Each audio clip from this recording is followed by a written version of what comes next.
ฟังกรรมการเขา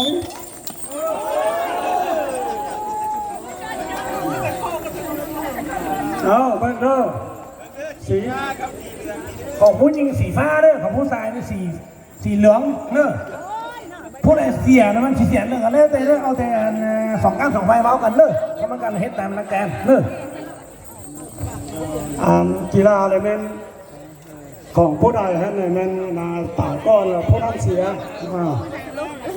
ผู้ใดที่มันหันนะสุดท้ายมันผู้นั้นชนะนะเดี๋ยวนี้พวกเขาพวกน้อง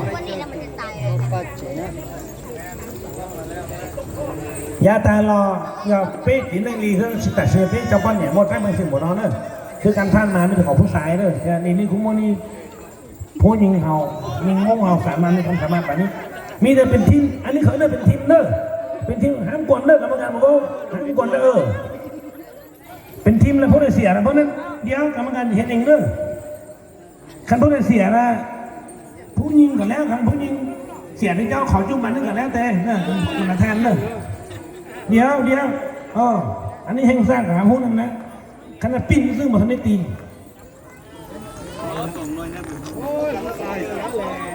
อันนี้เขาเนี่ยเป็นทีมมันจะมีเดี่ยวมีคู่เนาะเสียยังโอ้โห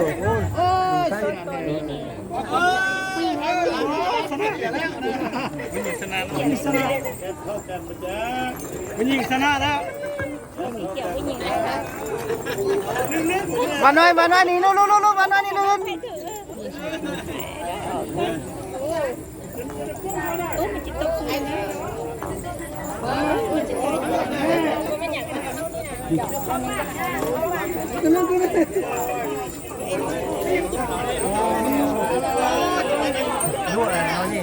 โอ้ดูนี่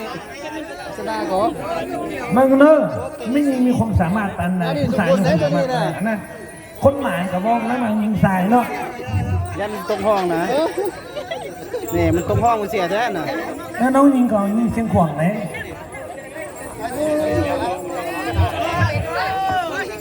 ยาวสวยจีบ